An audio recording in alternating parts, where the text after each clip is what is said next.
Assalamualaikum warahmatullahi wabarakatuh.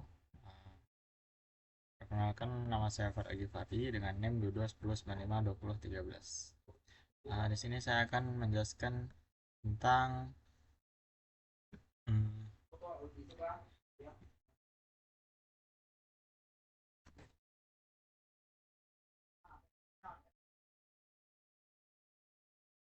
kecepatan motor DC dengan sistem lingkar terbuka dan lingkar tertutup. Baiklah, di sini yang pertama ada diagram blok sistem kendali. Untuk diagram blok yang menunjukkan tahapan pengendalian pada suatu sistem kendali, diagram diagram blok tersebut terdiri dari yang pertama ada sinyal, garis panah yang menunjukkan arah tahapan pengendalian suatu sistem kendali. Nah, yang disebut sinyal adalah sebagai berikut. Yang kedua adalah subsistem. Subsistem adalah blok yang berisikan karakteristik dari tahapan pengendalian sistem dalam bentuk fungsi. Yang ketiga adalah summing point, uh, atau titik penjumlahan atau pengurangan antara dua sinyal atau lebih. Yang keempat ada branch point, yaitu titik percabangan antara dua sinyal atau lebih. Selanjutnya ada bentuk kita masuk ke dalam contoh dari diagram blok sistem kendali. Nah, kita masuk ke contoh sederhana ya. Dan di sini ada RS dan CS. RS ini adalah sinyal input dan CS adalah outputnya. Nah, untuk gas ini adalah subsystem bersama dengan HS. Di sini ada summing point. Nah, di sini ada HS di sini disebut dengan feedback. Nah, jadi RS yang sebagai input, CS yang sebagai output, dan HS sebagai feedback. Baiklah, selanjutnya.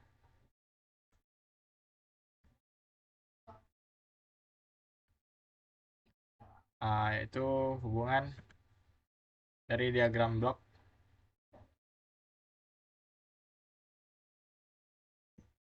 Hubungan diagram blok. Yang pertama, hubungan dan modifikasi diagram blok. Yang pertama adalah hubungan seri. Dari blok diagram di atas diketahui bahwa X2S sama dengan X1 dikali G1S.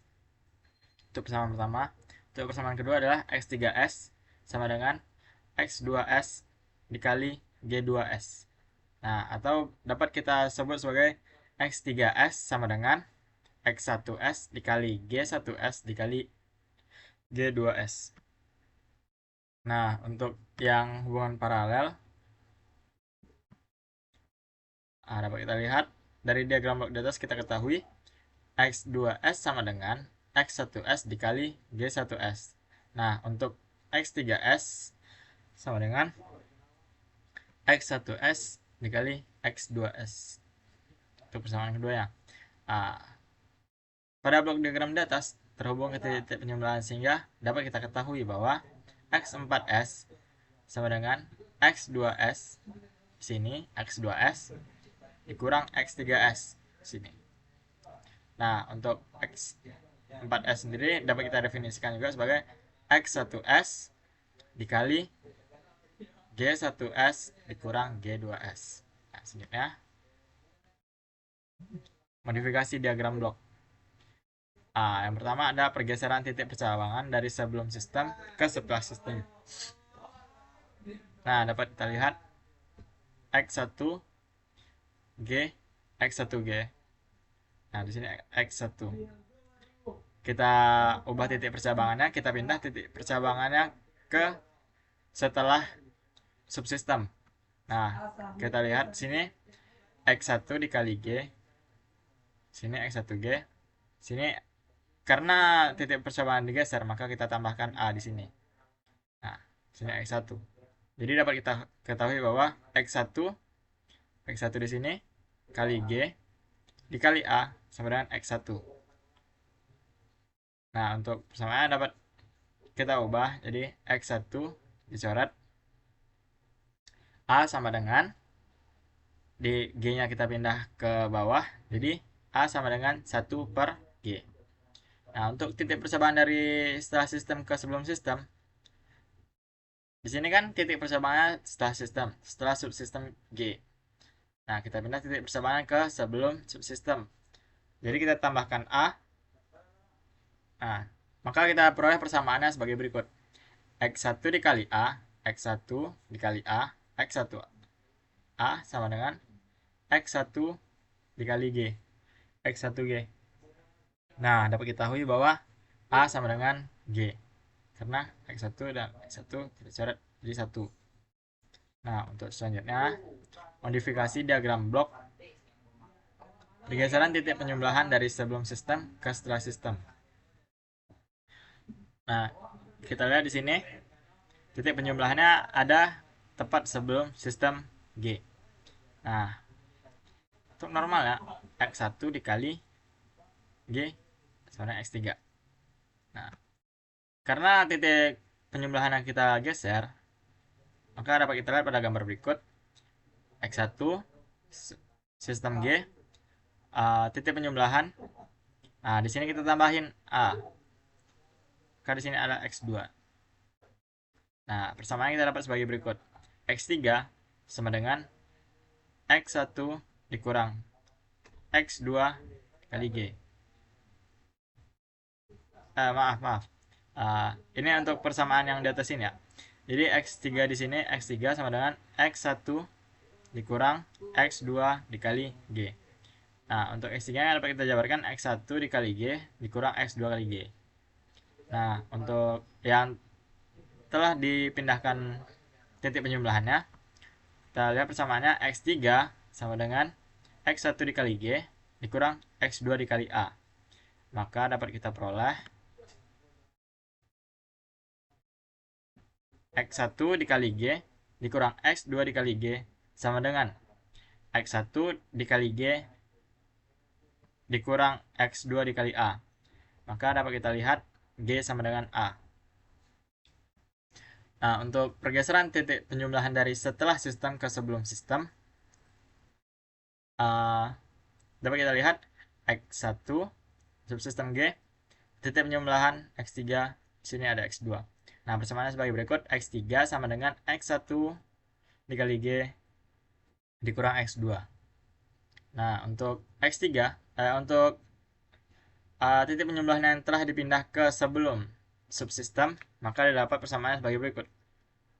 X3 sama dengan X1 dikurang X2 dikali A dikali subsistem G.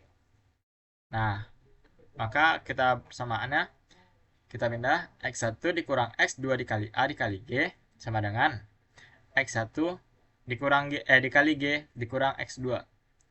Nah, dapat kita lihat, kita sederhanakan X1 dikali G dikurang X2 kali A kali G sama dengan X1G dikurang X2.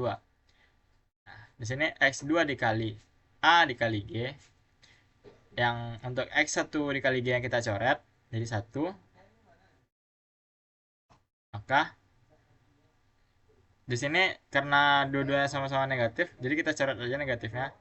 Nah, sama dengan X2 dikali A dikali G sama dengan X2. Nah, dapat kita pindahkan X, di sini X2 nya kita coret jadi 1. Kita pindahkan G-nya. Jadi A sama dengan 1 per G. Nah, dapat kita lihat hubungan antara perbedaan antara titik penjumlahan dan perpindahan antara titik penjumlahan dan percabangan. Untuk titik penjumlahan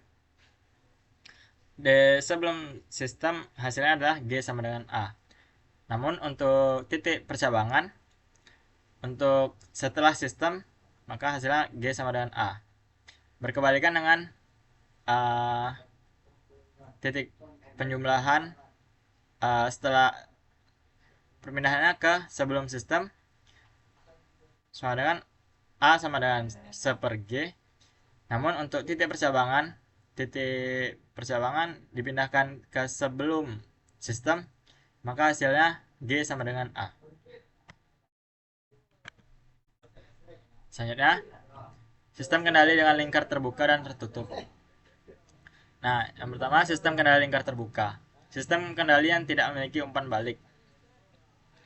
Nah, di sini kita lihat RS, GS sebagai subsistemnya, dan CS sebagai outputnya. Nah, fungsi alihnya CS CS per RS sama dengan G kali S. Untuk keluaran sistemnya, CS sama dengan GS dikali RS. Nah, sistem kendali lingkar tertutup. Sistem kendali lingkar yang memiliki umpan balik. Untuk contohnya, berikut RS, di sini ada titik penjumlahan, kali GS, kali CS. CS ini sebagai output. Di sini RS sebagai input. Nah, ini HS sebagai umpan balik. Fungsi alihnya yaitu CS sama dengan ES kali GS untuk persamaan pertama. Yang kedua ada ES sama dengan RS dikurang BS. Karena di sini ada titik penjumlahan. Untuk BS sama dengan sini BS sama dengan CS dikali HS. Selanjutnya substitusikan persamaan ketiga ke persamaan kedua menjadi ES sama dengan RS. Di sini persamaan ES sama dengan RS dikali CS kali HS. Jadi persamaan keempat. Nah, saya itu substitusi persamaan keempat ke persamaan pertama, yaitu CS sama dengan ES. ES yang di sini tadi kita substitusikan, jadi RS dikurang CS dikali HS dikali GS. Nah, itu untuk persamaan selanjutnya. Kalikan GS ke dalam sehingga menjadi CS sama dengan RS dikali GS dikurang CS kali HS kali GS. Selanjutnya pindahkan CS, HS, GS ke ruas kanan menjadi CS ditambah CS kali HS kali GS sama dengan RS ditambah dikali GS. Keluarkan nilai CS sehingga CS sama dengan, sini kita keluarin CS-nya 1 ditambah HS dikali GS. Nah, sama dengan RS dikali GS. Lalu pindahkan RS ke ruas kiri dan 1 ditambah GS dikali HS ke ruas kanan. Jadi CS per RS-nya kita pindah ke kiri. Untuk 1 ditambah GS kali HS-nya kita pindah ke kanan, jadi di bawah. Jadi GS per 1 ditambah GS kali HS. Nah, perbandingan sistem kendali lingkar terbuka dan lingkar tertutup. Untuk perbandingannya, untuk sistem kendali lingkar terbuka kurang stabil dan teliti. Yang untuk lingkar tertutup lebih stabil dan teliti. Yang kedua, untuk sistem lingkar terbuka lebih mudah dibuat. Namun untuk sistem lingkar tertutup sulit dibuat karena ada komponen yaitu umpan balik. Nah, yang ketiga perbedaannya yaitu tidak adanya umpan balik pada lingkar terbuka. Namun pada lingkar tertutup terdapat umpan balik.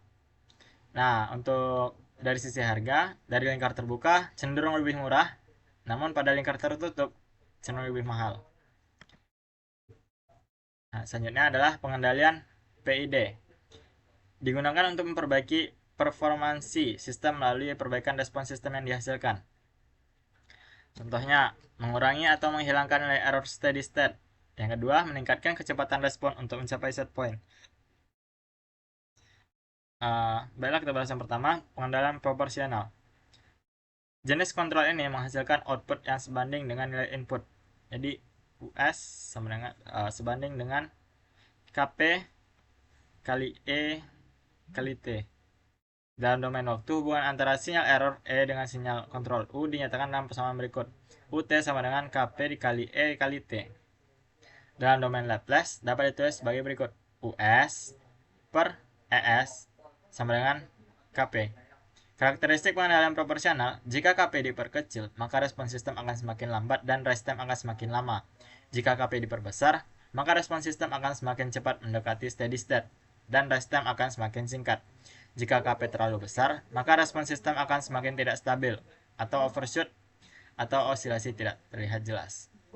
Yang keempat adalah nilai KP dapat diatur atau ditentukan sedemikian rupa sehingga mengurangi steady state error tetapi tidak menghilangkannya. Yang kedua adalah pengendalian integral. Jenis kontrol ini menghasilkan output lebih besar atau lebih kecil ketika error input sama dengan 0. Dapat kita lihat angkanya sebagai berikut. Dalam pengendalian integral, nilai error E diumpamakan sebagai laju perubahan sinyal kontrol U sebagaimana dinyatakan dalam persamaan berikut. UT sama dengan K1 integral T menuju 0 ET dt. Dalam domain Laplace dapat ditulis US per ES sama dengan KI per S. Untuk pengendalian integral, karakteristik pengendalian integral. Pertama, keluaran pengontrol integral membutuhkan jeda, sehingga pengontrol integral cenderung memperluas sistem, memperlambat respon. Yang kedua ada ketika sinyal ESS sama dengan 0, ESS 0, output tetap akan bertahan pada nilai sebelumnya. Namun, jika sinyal ESS tidak 0, output akan menunjukkan kenaikan atau penurunan yang dipengaruhi oleh nilai ESS dan nilai Q. Konstanta integral Q yang sangat besar akan mempercepat hilangnya error, namun akan meningkatkan osilasi. Yang ketiga adalah pengendali derivatif. Jenis kontrol ini menghasilkan output yang merupakan diferensial dari input. Namun pengendali ini tidak dapat mengeluarkan output tanpa adanya perubahan input. Angkanya dapat kita lihat sebagai berikut. Pengendali di sini ada subsistem KDS. Pengendali derivatif akan memberikan suatu sinyal kontrol U yang bersesuaian dengan turunan laju perubahan, sinyal error E. Sebagaimana dinyatakan dalam persamaan berikut. UT per ET sama dengan KD DE kali T per DT. Dalam domain Laplace dapat ditulis US per ES sama dengan KDS. Untuk karakteristik pada pengendali derivatif, yang pertama adalah tidak dapat menghasilkan output jika tidak ada perubahan input. Jika nilai error berubah terhadap waktu, output yang dihasilkan tergantung dari nilai KD dan laju perubahan error. Yang ketiga, pengontrol diferensial mempunyai suatu karakter untuk mendahului, sehingga mengontrol ini dapat menghasilkan koreksi yang signifikan sebelum sistem mengalami error terlalu tinggi sehingga dapat meningkatkan stabilitas sistem. Dengan meningkatkan nilai KD, dapat meningkatkan stabilitas sistem dan mengurangi overshoot. Berdasarkan karakteristik pengontrol ini, pengontrol diferensial umumnya dipakai untuk mempercepat respon awal sistem, tetapi tidak memperkecil kesalahan pada keadaan tunaknya atau keadaan diam. Kerja pengontrol diferensial hanyalah efektif pada lingkup yang sempit, yaitu pada periode peralihan. Oleh sebab itu, pengontrol diferensial tidak pernah digunakan tanpa ada controller lainnya. Yang keempat ada pengendali proporsional integral.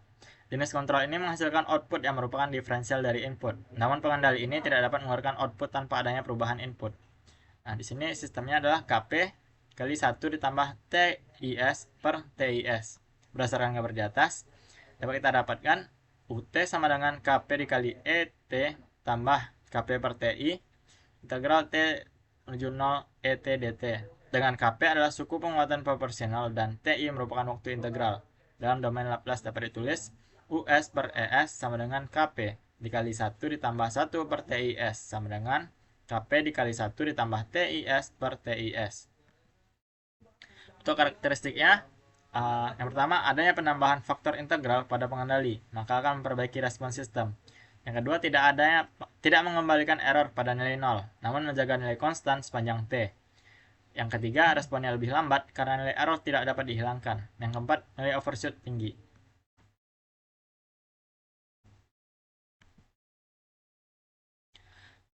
Empat, berdasarkan P dan I kontrol memiliki karakteristik yang sama dalam hal rise time dan overshoot.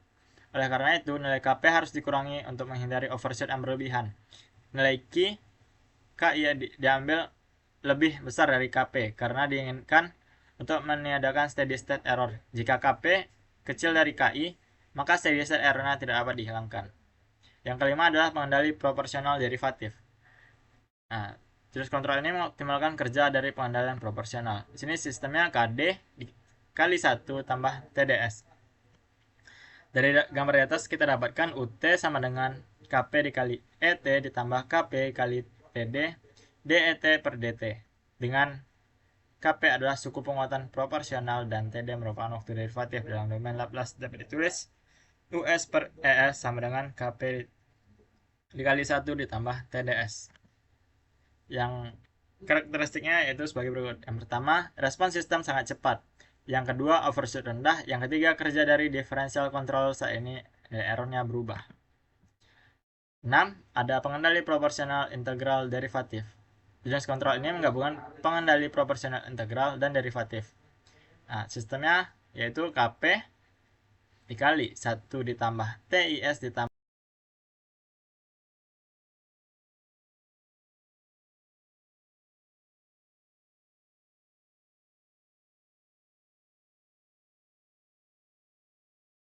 sistemnya yaitu KP kali 1 ditambah TIS ditambah TI TDS kuadrat per TIS. Sini outputnya ada US. Dari gambar di atas kita dapatkan untuk domain waktu UT sama dengan KP dikali ET tambah KP per TI di integral T menuju 0 ET DT ditambah KP dikali TD DET per DT. Dengan KP adalah suku penguatan proporsional, TI waktu integral, dan TD merupakan waktu derivatif. Dalam domain Laplace dapat kita tulis US per ES sama dengan KP dikali 1 ditambah TIS ditambah TI TDS kuadrat per TIS. Untuk pengendali proporsional integral derivatif karakteristiknya yaitu memperbaiki respon transient, menghilangkan nilai error steady state, mengurangi overshoot. Nah, di sini ada respon loop tertutup, ada rise time, overshoot, setting time, steady state error. Sehingga proporsional integral derivatif. Untuk proporsional menurunkan rise time, meningkatkan overshoot, perubahan kecil pada settling time, menurunkan atau mengurangi steady state error. Untuk integral menurunkan rise time, meningkatkan overshoot, meningkatkan setting time, dan mengeliminasi steady state error. Untuk derivatif, perubahan kecil pada rise time, menurunkan overshoot, menurunkan settling time, dan perubahan kecil pada steady state error. Parameter tanggapan peralihan. Yang pertama adalah time constant atau TC. Waktu yang dibutuhkan oleh sistem untuk mencapai nilai 63,2% dari nilai akhir. Yang kedua ada rest time. Waktu akhir yang dibutuhkan oleh sistem untuk mencapai nilai 0%, 0% sampai dengan 100%, 10% sampai dengan 90%, dan 5% sampai dengan 95% dari nilai akhir. Yang ketiga adalah settling time atau TS. Waktu yang dibutuhkan sistem untuk mencapai 5% atau 2% atau 0,5% sekitar nilai akhir. Yang keempat ada delay time atau TD, time delay, waktu yang dibutuhkan oleh respon untuk mencapai setengah dari nilai akhir pertama. Yang kelima ada maximum percent overshoot, nilai puncak maksimum dari respon sistem yang diukur dari nilai sistem saat kondisi steady state. Misalnya persen MP sama dengan C kali TP dikurang C kali tak hingga per C tak hingga dikali 100%. Sehingga ada time peak, waktu yang dibutuhkan oleh respon untuk mencapai puncak pertama dari overshoot. Nah, untuk ini dapat grafiknya pada gambar berikut. Yang selanjutnya adalah metode penalaan atau turning, PID. Yang pertama metode trial and error. Metode trial and error dalam tuning PID proportional integral and derivative adalah salah satu pendekatan yang umum digunakan untuk menentukan parameter yang tepat untuk mengendalikan suatu sistem. Pendekatan ini melibatkan pengujian berulang-ulang dari nilai-nilai parameter PID untuk melihat bagaimana mereka mempengaruhi respon sistem, kemudian menyesuaikan berdasarkan hasil yang diamati. Metode Ziegler-Nichols. Metode Ziegler-Nichols adalah metode heuristik yang digunakan untuk menyetel pengontrol PID. Metode ini dikembangkan oleh John G. Ziegler dan Nathaniel B. Nichols pada tahun 1942. Metode tuning ini dilakukan dengan eksperimen, asumsi model belum diketahui, atau plan tidak diketahui. Metode ini bertujuan untuk mencapai overshoot maksimum, yaitu MP sama dengan 25% terhadap masukan step. Sekian dari saya. Terima kasih. Assalamualaikum warahmatullahi wabarakatuh.